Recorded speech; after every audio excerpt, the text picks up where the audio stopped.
Buenas tardes. Verán, ya hay gobierno en Grecia y hay un desmentido sobre un hipotético rescate indirecto, blando, de compra de deuda, nada menos que de 750.000 millones que estarían preparados para ese fin en el caso de que España e Italia sigan siendo duramente atacados. Luego ese rumor, que viene como siempre y últimamente de la zona británica, y no quiero nada más que dejarlo ahí caer casualmente, bueno, pues resulta que ha sido desmentido, tanto por fuentes europeas como aquí en España, pues por Montoro y por todo el que le han puesto hoy el canuto, ha dicho que eso no es verdad. Bueno, ¿qué ha ocurrido en el G20? Pues que, miren, Europa sigue sin afrontar en serio los problemas, eso ha sido pues como casi todas las reuniones, un poco una coña marinera. Ahora, la siguiente, pues sí, ahora a final de mes, pues que ahora vamos a reunirnos los 4. Luego en julio, ahora vamos a reunirnos otra vez no sé cuántos. Bueno, miren, la cuestión es que España, aunque hoy ha conseguido, por esos rumores, por el gobierno griego y tal y cual, pues sortear el día un poquito mejor, la prima de riesgo está más cerca de los 500 que de los 600, la bolsa está subiendo un poquito y el bono también ha conseguido bajar del 7, la verdad es que vivimos en un ay, o sea, esto que les he contado ahora, pues resulta que a lo mejor mañana por la mañana pues es otra historia, entonces es un sinvivir que alguien tiene que solucionar y, hombre, nosotros tenemos que solucionar nuestros problemas, pero está claro que esto ya es un problema europeo. De hecho, hoy he oído que quizá hasta que no le toque a Francia, las narices, podríamos decir, aquí no se va a tomar en serio nadie las cosas, nada más que Merkel, que sigue 999, y hasta la prensa alemana la pone hoy a caldo, pero a caldo. Bueno, el caso es que frente a esos desmentidos ha habido hoy congreso, hoy por supuesto no estaba casi nadie, pero bueno, Montoro se ha valido por sí mismo, ha entrado a todos los trapos y bastante contundente, y a partir de ahí pues vamos a analizar todo lo que nos ha dejado la semana, también qué ocurre con esos 100.000 millones, por qué nos exigen que los pidamos si todavía no sabemos en qué condiciones se supone, ni todavía conocemos las auditorías que las conoceremos mañana, en fin. De todo eso es de lo que vamos a hablar hoy aquí, que hace falta mucha pedagogía para entender de qué narices nos hablan, porque por cierto, comentaremos también que el señor Krugman un día dice que hay corralito, al otro se desmiente, ahora dice que otra vez, y luego tenemos a Donald Trump, ya no sé si es millonario, sí, debe ser millonario, un poco histriónico pero millonario, que dice que hay que comprar todos los pisos de España. Oiga, pues venga y cómprelos y denos un poquito de aire, ¿no? Bueno, vamos con algunos datos de la semana y enseguida entramos en materia.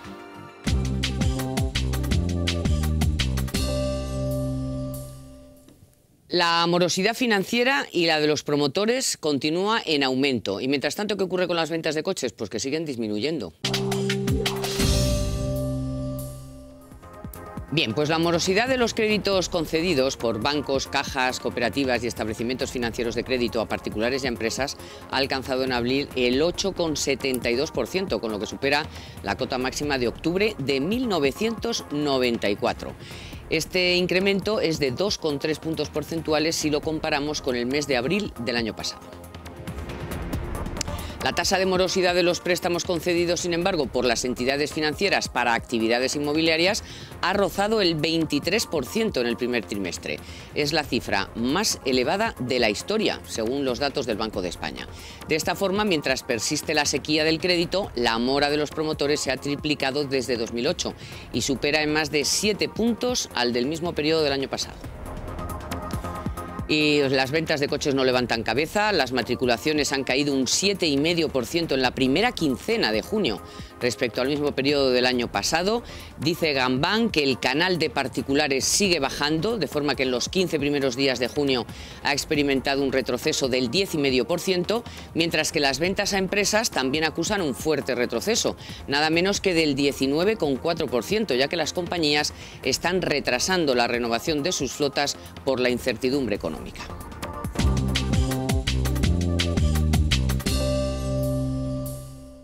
Y para el análisis me acompañan esta semana Susana Burgos. Muy buenas tardes. Y el profesor Raga. Muy buenas tardes, profesor. Buenas tardes. ¿Qué tal? Podríamos estar mejor, pero... Pero hoy no estamos tan mal. Mejor no quejarse. Pero hoy no estamos tan mal, ¿o esto es flor de un día?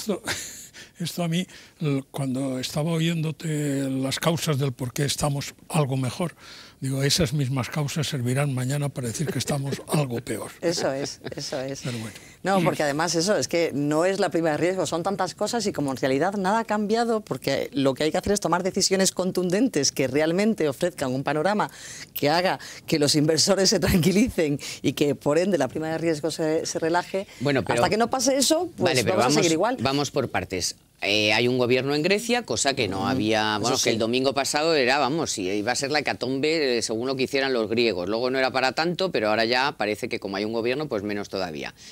Esa es una realidad que no se puede negar, eso no es opinable. Es un gobierno en Grecia. Eso es cierto. Dos, el otro es más opinable, porque el que haya un rumor de que hay dinero suficiente para darnos y que eso les siente fenomenal a los inversores, pues a nosotros, en fin, a mí particularmente no me agrada, no me tranquiliza. O sea, ¿no? Que digan, bueno, pues si hay dinero, entonces apostamos por ellos. Pero ¿no? eso significa que la poco... noticia está descontada, que la noticia del rescate sea rescate suave, que no va a ser rescate, Dios no lo va a querer, ni mucho menos, y todos los economistas, y el profesor Raga sabe mucho más que yo y lo podrá confirmar, no va a ser un rescate que nos tranquilicemos todos, ¿no? A la griega, a la portuguesa o a la irlandesa, pero parece que todo desemboca en que va a haber un rescate suave, como lo has expresado tú estupendamente, Carmen, en la entradilla del programa, ¿no? Pues eso, lo podemos llamar blando. Esto es como el turrón, el blando y el duro. Bueno, pues el blando es el rescate bancario y este no es el duro tampoco, sigue siendo blando porque no es a España como país, sino que es rescate pues para que sigamos respirando, ¿no? Sí, que lo necesitamos. Le llaman también indirecto porque no es un dinero que va directamente, como si dijéramos, a las arcas del país, sino que sería para comprar deuda, tanto de España como de Italia, con lo cual, bueno, suavizar la presión de los mercados. No sé si al profesor Raga le parece, por la cara que pone me dice, a mí que más me da, que me da lo mismo, ¿no? Que le llamen Juana que su hermana. Hombre, claro que van a las arcas. ¿O a dónde va el vendedor de la deuda? ¿Quién es? ¿El Tesoro? El Tesoro Público. Por lo tanto, es el Tesoro Público quien ingresa ese dinero, siempre que el dinero se dedique a comprar títulos primarios. Porque podría dedicarse, cuidado, que aquí caben todas las interpretaciones y hay siempre manos ocultas para salirse con la suya, podría dedicarse a comprar deuda española o deuda italiana en mercado secundario. Y entonces, ¿quién va a ser el vendedor? Porque si es la banca española, todavía la banca española ingresaría ese dinero que nos vendría muy bien para mayor liquidez bancaria. Pero ¿y si quienes venden son los bancos alemanes o los bancos finlandeses? Son ellos los que ingresan ese dinero. Claro. Yo espero que sea vicioso, el primero o el segundo, el A o el B, bueno, o ninguno de los dos. Bueno, esto era un aperitivo porque después vamos a seguir, por supuesto, hablando, pero bueno, pues hoy la ultimísima noticia estaba en el Congreso de los Diputados. Es verdad que faltaba pues casi todo el Banco Azul, pero bueno, están haciendo sus trabajos, unos yendo, otros viniendo de acá para allá, pero ahí estaba Montoro, que con un solo hombre, pues él solito se ha hecho medio debate. Véanlo. Hace ya una semana y media que nuestro país ha sido rescatado por nuestros socios de la Unión Europea, un acontecimiento de dimensiones históricas que todavía no se ha reconocido y tampoco se ha explicado en este Parlamento, lo que debería preocuparnos sobre la calidad democrática de nuestro país. ¿Ahora qué? ¿Cómo va a evitar que la crisis de la banca se convierta en una crisis de la deuda pública del Estado? No le pido ya un plan B, sino un plan A que pueda tranquilizar a los ciudadanos y a los mercados. Lo que tiene que tranquilizar a los ciudadanos son las palabras que se emiten desde esta Cámara, señoría. Hace una semana España no ha sido rescatada. Lo dice el portavoz de Asuntos Económicos de la Comisión Europea, que añade, España no necesita ningún rescate siempre que haga las reformas estructurales que está haciendo. El plan B es pedirles responsabilidad a todos los diputados que se sientan así aquí en esta Cámara para transmitir lo que necesita la sociedad española: confianza, seguridad y fiabilidad en sí misma. La no verdad solo genera más desconfianza. Ustedes están diciendo una cosa aquí a los españoles y otra distinta en los foros internacionales. La propia Eurostat ha explicado que el rescate es al FROB, que es el Estado, que aumenta la deuda pública, que tiene repercusiones sobre el déficit, y eso es lo que están transmitiendo los mercados estos días. Depende de las instituciones europeas asumir el papel que les corresponde en lo que sin duda alguna estamos sufriendo en España y en todos los países miembros de la Unión Europea, que es la crisis del euro. España no ha sido rescatada porque no necesita ser rescatada. España tiene el apoyo de los socios europeos y de las instituciones europeas, y España tiene, como conocimos anoche, el apoyo expreso del G20 para los programas que está desarrollando el Gobierno español, entre los que figura la recapitalización del sector bancario. Bueno, pues ojalá se cumplan las palabras de Montoro y efectivamente España no necesita ser rescatada. Desde luego, desde aquí no vamos a hacer alarmismo, porque para alarmistas ya les he dicho unos cuantos.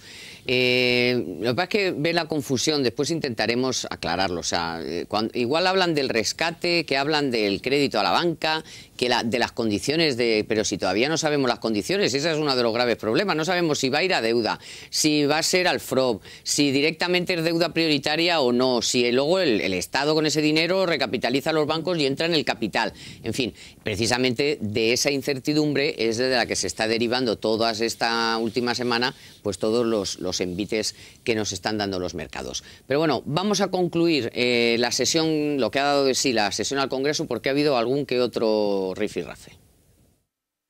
En todo caso, hoy es usted aquí la única voz autorizada para responder de la política económica del Gobierno, y especialmente también tras las declaraciones de la vicepresidenta política, que la descalifican para hablar de política de economía a lo largo de la legislatura. ¿Sabe usted cuando dijo que el incremento de la prima de riesgo no encarecía nuestra deuda y que el Gobierno se ocupa de la España real? ¿Sabe? La España real, esa a la que ayer ustedes, todos ustedes, le dieron la espalda cuando denegaron la solicitud de ayuda a partir del 30 de agosto de los 426 euros para los parados que han agotado sus prestaciones por desempleo.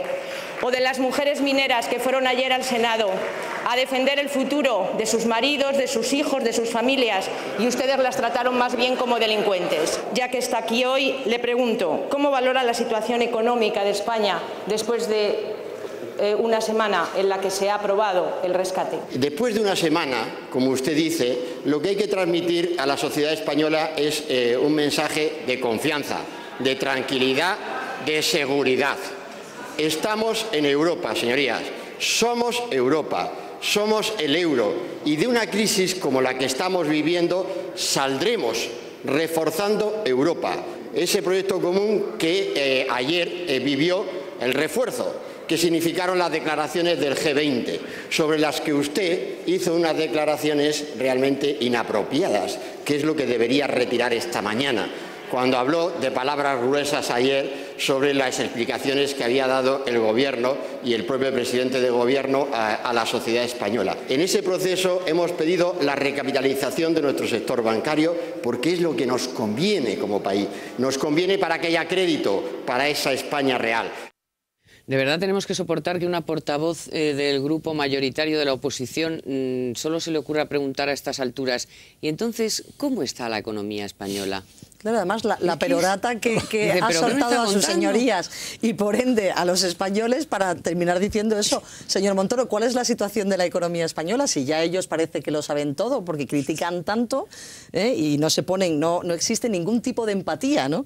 Ni de a la propuesta hora tampoco, ni de propuesta, claro, ni de que sería mucho más... No, pero es que estamos en momento de empatizar con el Gobierno, de darse cuenta de que el margen de maniobra es pequeñito, porque se están tomando decisiones en Europa mucho más lentas de lo que desearíamos y mucho más lentas de lo que necesitamos, y se trata de empujar todos en la misma dirección y no jugar a este tipo de cosas. O por lo menos, si no quieres, no entres. Pero no toca poner piedras en las ruedas o palos en las ruedas, sino allanar el camino, ¿no? Es que lo que no se puede es hacer una pregunta que dice ¿cómo está la economía española? Dice, me lo dice usted en 3 minutitos y así hemos concluido, pero la complejidad de esa pregunta se puede hacer. Es decir, si uno quiere contestar en serio, ¿cuánto tiempo necesita para exponer eso? Salvo que diga bien o que diga mal, que a lo mejor es lo único que pretende, lo único que puede entender la diputada Soraya del Partido Socialista. Pero es que es portavoz y luego se quejan de que no van a las sesiones de control y que no se someten a las preguntas. Pero diga usted, pues prepare un poquito las preguntas. A mí me gusta más el nombre que les dan los italianos. Los italianos le llaman porteparole, ¿no?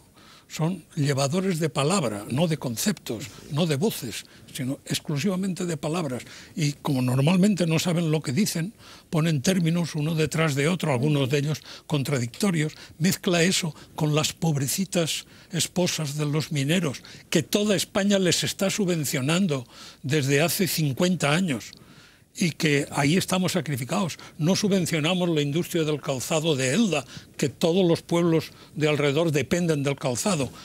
Estamos subvencionando unas minas que no tienen sentido porque una productividad por los suelos. Están de una distancia de las minas competitivas de Estados Unidos o de Polonia o de Sudáfrica que no tiene salvación, porque no quieren tener salvación. Entonces, las pobrecitas.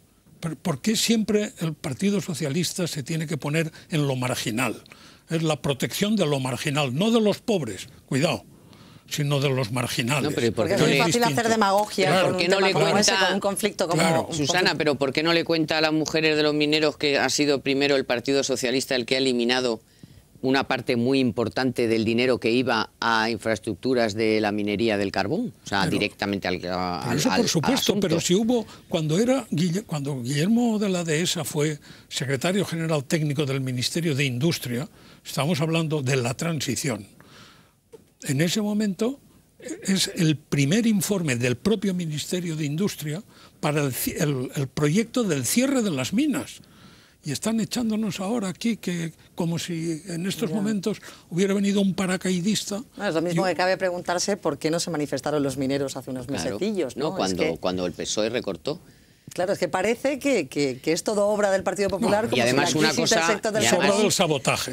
Una cosa es manifestarse y otra cosa es, bueno, la que están liando, que hoy casi le tiran un helicóptero de la Guardia Civil. Es que lo que no entiendo pueden es por pasar qué cosas gordas porque se va radicalizando la protesta en las calles y puede las pasar fuerzas del orden no actúan de la forma que les apedrean, con la contundencia necesaria que haya que actuar.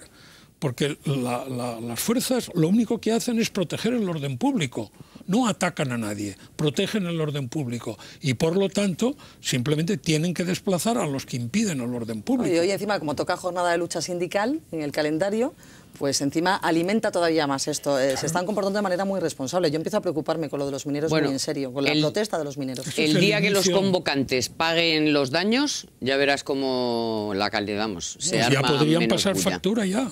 Sí, sí. Bueno, vamos a seguir, por supuesto, con el asunto del G20 y del rescate y del no rescate y del crédito, pero antes les tengo que contar que esta semana la Caixa nos quiere convencer, y lo va a conseguir, ya lo verán, de las ventajas de ser cliente.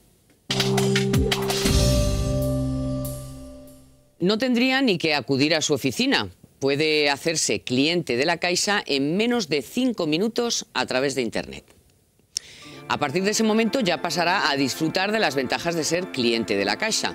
Domicilie su nómina, pensión o seguros sociales de autónomos y consiga un televisor LED de 22 pulgadas de Samsung. Podrá formar parte del programa multiestrella y disfrutará de condiciones exclusivas en productos financieros y ofertas especiales, también en ocio.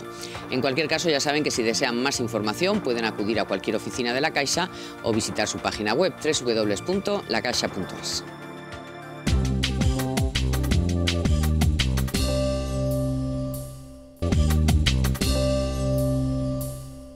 Bueno, sin ninguna duda, a raíz de que se conociera que a España se le iban a dar, ahora cuando lo pidamos, porque todavía no lo hemos pedido oficialmente, esos 100.000 millones para recapitalizar una parte importante del sistema financiero, bueno, pues claro, lógicamente se desataron las dudas, y ya lo comentamos aquí también la semana pasada, de si eso iba a ser gratis, de si no nos iban a poner condiciones.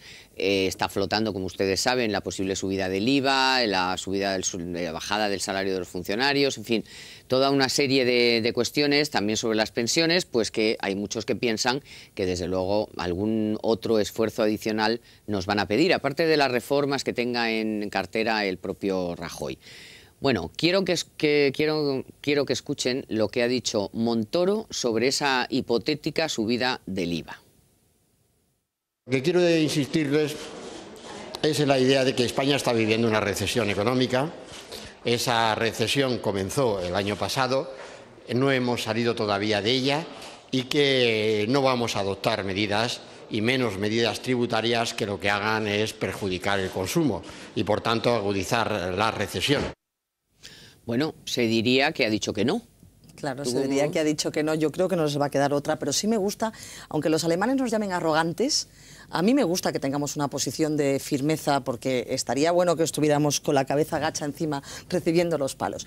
Los ciudadanos a estas alturas sabemos que no está mandando Mariano Rajoy como le gustaría, maneja el calendario, podemos estar de acuerdo en cómo va manejando los tiempos y por qué orden ha sacado las reformas. Yo, por ejemplo, pienso que la primera debería haber sido la reforma financiera, que también debieron correr más con la reforma laboral, porque sabíamos que los efectos en el corto plazo no iban a ser positivos para el mercado de trabajo, porque eso tarda en madurar.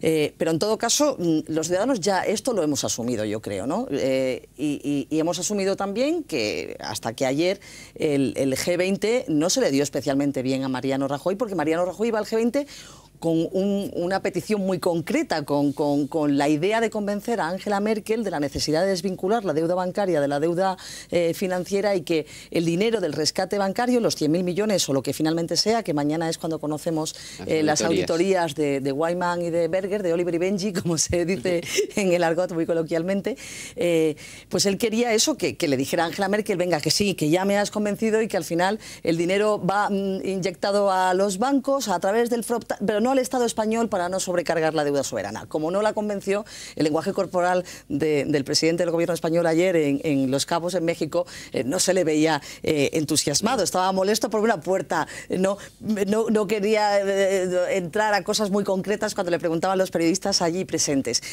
Porque Rajoy está, además, en la cumbre de la Unión Europea del día 28 y 29, la cumbre de Roma, donde se tiene que hablar de algo tan serio como la unión bancaria y de algo tan serio como que el BCE se convierta en un banco que realmente funcione, un banco central al estilo de la Reserva Federal norteamericana, ¿no? Que actuó cuando la crisis de Lehman Brothers y que todos los europeos, los españoles desde luego, los italianos y los de los países intervenidos, nos preguntamos, pero bueno, ¿para qué queremos el BCE? Pues de eso importante hay que hablar en la cumbre del 28 y el 29 y sin embargo nos vamos a enredar en el fondo de rescate y demás.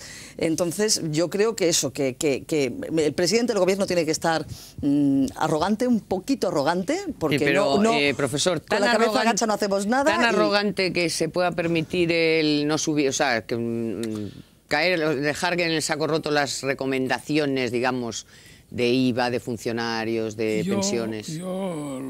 Como dice Susana, el pelín de arrogancia me parece bien. Es siempre, una pose, aunque luego tenga que acatar, pero es una pose. Siempre que no te tengas que arrodillar después. Eso es. Es decir, Irlanda fue arrogante. Sí. Querían que revisara o que subiera el tipo tributario del impuesto a sociedades y dijo que no lo subía. ¿Cuándo puede uno permitirse el lujo de esa arrogancia? Cuando le diga, señora Merkel, a usted no le importa lo que yo hago con los impuestos, a usted lo que le importa es mi déficit. Eso. Porque esta es la verdad, a usted lo que le importa es el equilibrio presupuestario en España. Entonces, yo lo que le digo a usted es que vamos a cumplir con no vamos a incurrir en el déficit excesivo, digamos, para entendernos, lo que llamaríamos equilibrio presupuestario, aunque no lo sea, y no lo vamos a hacer, pero no por el procedimiento de aumentar el IVA. De la cocina me encargo yo. Eso es. Yo diré cómo se tiene que hacer eso. Y entonces, lo que yo digo es, dato de esta semana, 3/4 partes de los ingresos del Estado, de los ingresos públicos, se dedican al pago de salarios del empleo público. Eso no hay país que lo aguante. Por lo tanto, ahí hay que meter mano inmediatamente. Cuando ayer el señor Beteta, secretario de Estado de Economía, decía que él no estaba dispuesto o no veía prioritario bajar el sueldo de los funcionarios, a mí me parece muy bien que baje la masa salarial. No necesito que baje los salarios, pero sí que elimine cuerpo del sector público. Estamos con un sector público excesivo para una economía débil. Es un sector público que se ha hecho cuando hemos tenido grandes ingresos, que inmediatamente se traduce eso en gran empleo público adicional. cuando se estrecha el sistema, resulta que no se puede prescindir de ese empleo público que se ha creado en la época de euforia o de bonanza. Pues hay que hacerlo. Hay que hacerlo. Es posible que muchos de ustedes, haciendo alusión a, bueno, a la imagen un poco que dio anoche Rajoy, decía que es posible que muchos no lo vieran porque fue tardísimo, ya como a la 1 de la mañana, claro, hora española. Entonces, siguiendo un poco en la línea y para que vean que Susana, que se lo vio en directo, porque yo lo sé, porque yo también lo estaba viendo y estábamos distantes, pero sabiendo que estas dos lo estábamos viendo, le vimos efectivamente como apesadumbrado. Yo quiero que ustedes lo valoren por sí mismos y sobre todo los grandísimos argumentos que dio a las respuestas de los periodistas. Tengo que desmentir, porque tengo que decir que me ha sorprendido una información que dice que alguien nos ha pedido que hiciéramos ya la petición formal del crédito a las instituciones financieras. Nadie ha planteado eso. Como usted muy bien ha señalado, somos nosotros los primeros interesados que eso se resuelva con la mayor celeridad posible. Más que preocuparnos de lo que está pasando en el día a día, nosotros lo que tenemos que hacer es un esfuerzo para hacer las cosas bien. Y en eso está empeñado este Gobierno. Es evidente que los fundamentos de la economía española pues, son unos fundamentos que están muy por encima de la prima de riesgo y del precio que se está pagando en estos momentos. En el punto número 11 de las conclusiones se dice, leo textualmente, damos la bienvenida al Plan de España para recapitalizar su sistema bancario y al anuncio del Eurogrupo de apoyar a la Autoridad de Reestructuración Financiera de España, que como saben es el FROB. Así, en la declaración final se anima a la eurozona a dar los pasos necesarios para avanzar hacia esa unión bancaria que incluye la supervisión, la recapitalización directa de bancos y la garantía de los depósitos. Bueno, digamos que estuvo un poco lejano o no muy cercano, ¿no? Un lenguaje como muy... Se le está pegando el lenguaje tecnócrata de, ¿no? De los burócratas de Bruselas. ¿O qué? Habla como Mario Monti, sí, preocupante. Ya no nos enteramos muy bien de qué nos cuenta, porque para estudiar lo que ha pasado en el G20 hay que hacer un máster. Digo, pero ¿a qué han llegado? A lo mejor es que no ha pasado nada. Porque no ha pasado nada. ¿Han llegado a algo estos tíos que llevan ahí 48 horas en México? Pues no. No sabemos muy bien a qué han llegado, pero bueno. Se ha hablado de incrementar la dotación del Fondo Monetario Internacional en 450.000 millones, pero nadie habla de eso porque, claro, el epicentro está en Europa y no está todavía. ¿Os parece más importante y qué puede pasar en esa reunión A4, a la que en principio no iba a ir Rajoy, pero que inmediatamente fue invitado por Monti, es decir, Monti, Merkel, Hollande, Rajoy? Ahora ya, el próximo viernes. Hombre, debería. ¿Qué debería pasar ahí? Deberían de sacar al menos luz. No importa en qué dirección. Porque el problema, vamos a ver, el peor enemigo del sistema financiero es la duda. Cuando uno no sabe cuál es el territorio en el que se mueve, es cuando esas primas y las hermanas de las primas y las otras primas se disparan en cualquier dirección. Por eso, un día ocurre una cosa, España hoy es la misma que ayer. Y en cambio la prima de riesgo hoy ha bajado de forma muy sustancial y el IBEX ha subido. ¿Y qué ha pasado? Pues no ha pasado nada, 24 horas, simplemente, ¿no? Entonces, ¿por qué lo que importa fundamentalmente o lo que más daña al mercado o a los agentes en el mercado es esa oscuridad, la duda, el planteamiento de no ver un camino claro? Si hoy se dijera tal es el volumen que precisan los bancos para recapitalizarse. Incluso tal es el volumen de recursos públicos que habría que aportar al sector público para su desenvolvimiento cómodo, inmediatamente los mercados respirarían con tranquilidad. Pero el problema es que no lo conocemos. Bueno, mañana tenemos esperanzas en que estos dos nos digan... Preocupa de todas formas que otra, porque lo que hay es que dar de baja a los dos. Que no va a haber ningún contacto entre los dos y la divergencia de la cantidad final de las necesidades para recapitalizar la banca española son muy importantes. Esto ya termina de darle la puntilla a la prima de riesgo y a todo lo demás. Ha dicho esta mañana una cosa Amadeu Altafaj, que es el portavoz del comisario de Asuntos Económicos de Olli Rehn, desmintiendo esa información de la prensa británica de la posibilidad de un rescate conjunto de España e Italia, Italia por valor de 750.000 millones de euros, que eso sería paracetamol, ¿no? Y que eso no serviría para gran cosa. Bueno, pues yo le contesto al señor Altafaj, con todos mis respetos, que sí necesitamos paracetamol, que aunque estemos buscando soluciones importantes, soluciones de largo plazo, y por eso me refería antes a la unión bancaria, me refería antes a la unión fiscal, a los deberes que no ha hecho la Unión Europea y que por eso el euro es un gigante con pies de barro, y ya ni gigante, pobrecito mío. Bueno, pues aunque haya que trabajar en eso y además con una celeridad que la coyuntura exige, si necesitamos paracetamol, claro que necesitamos paracetamol porque el enfermo se encuentra mal, arréglame los síntomas en el corto plazo, lo decía con mucho desprecio, pero desde luego una inyección, si no vía Banco Central Europeo, sí vía el fondo de rescate que ahora se convierte en el MED del 1 de julio, que para eso hemos aportado dinero, para eso está, no vulnera los tratados de la Unión Europea, pues señores, utilícenlo, y a mí me gusta que sea paracetamol porque no podemos seguir así mucho más tiempo. Y no necesitas cambiar los estatutos del BCE, lo otro es más que de es largo plazo, claro, eso es.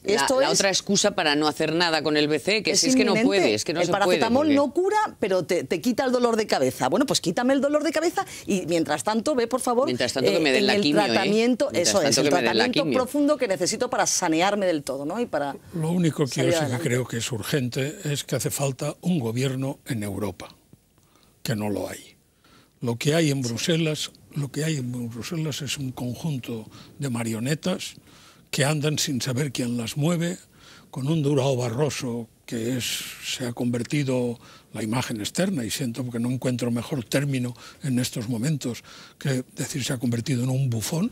Dice unas cosas que queda desacreditado al cuarto de hora. Nadie se cree, nadie le escucha, porque carece de ese mínimo predicamento. Pues anda que Van Rompuy, el presidente del Consejo Europeo, que ya no sabemos... Por eso, si es que empezamos los ciudadanos por no saber, de a pie es que ni saben quién es Van Rompuy, ni qué hace para qué ahí, sirve, ni para qué sirve. Efectivamente. Entonces, eso es lo primero que hace falta, que Europa tenga un gobierno que aplique medidas, las que tenga que aplicar, pero en el acto, nada de andarse por las ramas. El problema es muy complicado. El problema es muy complicado porque en los organismos supranacionales tienden a tener gobiernos muy débiles, porque el interés de los países que están integrados en ellos es poderles manejar. Y entonces, lógicamente, Merkel no puede tolerar a un presidente de la Comisión Europea que sea más fuerte que ella. Hasta ahí podíamos llegar. ¿O quién es el secretario general de las Naciones Unidas? Alguien al que se le pueda manejar por parte de Estados Unidos, de la Unión de Rusia o de China, pero que se le pueda manejar, que no tenga su opinión propia. Claro, ¿cómo interpretáis? ¿Dónde está la democracia? Nos hemos olvidado ya de la democracia. Repetimos los resultados de Grecia porque no nos gustan, ¿verdad? Ponemos a Monti porque no nos gusta el otro. Ponemos a Papandreou. Es que cuidado, que eso es muy peligroso. Es que si Europa no se da cuenta de los riesgos que está corriendo en estos momentos delicados porque se están saltando reglas, a lo mejor estamos abonando el camino a algo muy peligroso, parecido a lo que fue Hitler, Dios mío, en el pasado, ¿no? O Mussolini Luego, yo no sé cómo interpretar esto que he venido escuchando, que decía hoy la prensa alemana de Merkel, porque hasta ahora se trataba de que los españoles eran unos vagos, bueno, todos los de abajo, ¿no? Sí. Pero vamos, Handelsblatt la semana pasada, que si unas narices iban a veranear los españoles con nuestro dinero y tal, y hoy de repente se han puesto a darle a Merkel como diciendo, bueno, a lo mejor te estás pasando un pelín, Rottenmeier, o no sé cómo interpretar de qué va esto. No, eso también es... Hombre, no puedo hablar de árbol caído, porque no lo es, ¿no? Pero sí es árbol dañado, por lo menos, ¿eh? Ha tenido varios reveses en las elecciones en los distintos Länder y por lo tanto aprovechemos la ocasión para acabar de deteriorarla, ¿no? Yo creo que ahí puede haber intereses políticos de otro género y no tanto racionalidad económica. Bueno, ya va quedando menos, además, para las elecciones presidenciales. Claro, hay que ir preparando el terreno. Y hay que jugar, de todas formas, eso, lo diga la prensa alemana o lo diga quien lo diga, lo cierto es que porque ponga el 27% del mecanismo de estabilidad, el nuevo fondo de rescate que entra en vigor ahora Alemania, eso no significa que tenga la sartén por el mango hasta el punto de que nadie pueda toserle. Claro. Yo puedo entender a Angela Merkel en el argumento de que los eurobonos serían un auténtico desastre, porque claro, es que es bastante duro poner la deuda alemana al nivel de los países rescatados. Claro. Pero, sin embargo, con lo del Banco Central Europeo, la intransigencia de la canciller germana, yo creo que ya llega a un punto que es insostenible para ella misma y que políticamente en Alemania, en su país, le está pasando factura y probablemente tenga el resultado que no le gustaría tener. Sí, o sea, ha llegado hasta un punto en que si no es por cómo se ha puesto, no hubiéramos hecho algunos países lo que teníamos que hacer. Sí, pero ahora ya está hasta dónde, claro, o sea, ya. Se tiene que reinventar, tiene que flexibilizar su discurso para que salgamos todos adelante. Claro, a lo mejor en vez de los eurobonos se inventan esto del rescate indirecto. Que o los fondos estructurales o la propuesta de Hollande, que del Banco Europeo de Inversiones. No seré yo quien defienda a Hollande, porque el personaje hasta ahora mismo, lo que ha hecho en Francia, lo que ha dicho en Europa, me parece muy fatuo y me parece que en demasiadas cosas nos puede recordar al nefasto Zapatero, ¿no? Sin embargo, sí que trae ideas frescas. Con toda la demagogia, con todo... Pero trae ideas frescas, pues por lo menos vamos a escuchar o vamos a... Susana, vale, los fondos estructurales del Banco Europeo de Inversiones millones suena esotérico. Carmen, no esotérico no, pero que eso es más viejo, eso hace 7 meses que lo decía García Margallo. Sí, pero cayó en vía muerta. Bueno, pues vamos... A ver, me refiero... A lo mejor el ejemplo no es el mejor, porque efectivamente Hollande está buscando su camino y no es que tenga un programa económico muy definido, más que deshacer todo lo que ha hecho Sarkozy, que es lo que está aplicando en Francia, ¿vale? No me quedo con el ejemplo de Hollande, pero sí me refiero, o sea, lo que quería decir es que Merkel tiene que escuchar, Merkel tiene que convertirse en un personaje más simpático para los países, y no lo digo con frivolidad, es que es verdad que es ahora mismo la piedra en el zapato de la Unión Europea, y eso es negativo para Europa, lógicamente, y negativo para la propia Angela Merkel y para la CDU, que es el partido que encabeza en Alemania, ¿no? ¿Tienes un minutito, profesor Raga? Sí, pues Merkel tiene un enemigo fundamental y es el tiempo. Es decir, si todos los planteamientos Merkel se hubieran resuelto en 3 meses, la cosa seguramente nos estaríamos felicitando todos. Pero lo que pasa es que se ha alargado en el tiempo y lógicamente no se están viendo resultados porque ni siquiera están entrando en funcionamiento aquellas ideas y aquellos planteamientos, ¿no? Y todo lo que sea alargar el tiempo ahí significa echar piedras a su propio tejado, ¿no? Y eso es lo que le está pasando a la factura, porque no hay ningún signo positivo de sus grandes ideas y solo lo que se está viendo es esto, la ignorancia sobre lo que está pasando, desconcierto que ya absoluto. No sabemos ni por dónde ir ni a dónde mirar. Se está hablando, pues eso, de los fondos estructurales. Los fondos estructurales tienen una misión, no otra. Los fondos estructurales no deben hacer frente a los gastos corrientes del Estado. Deben hacer frente a los gastos de inversión, pero no a los gastos corrientes. Y aquí el problema nuestro son gastos corrientes, fundamentalmente. Sí, es que además infraestructuras ya nos sobra. Estos están más Necesitamos amortizados. Dinero para mantener las carreteras. Claro, pero planes comunitarios, por favor, no, porque sabemos la experiencia española, a dónde nos llevó, ¿no? Y para qué sirvió. Bueno, muchas gracias, Susana. Un placer. Y gracias, profesor Raga. Muchas gracias, Carlos. Por supuesto, gracias a todos ustedes. El próximo miércoles les espero aquí, que habrá muchísimas más noticias, porque vamos a conocer mañana las auditorías, vamos a asistir a esa reunión importante a 4 que tendrá lugar este fin de semana y de aquí al miércoles pueden pasar 80 cosas más. Así que les espero aquí en Libertad Digital Televisión.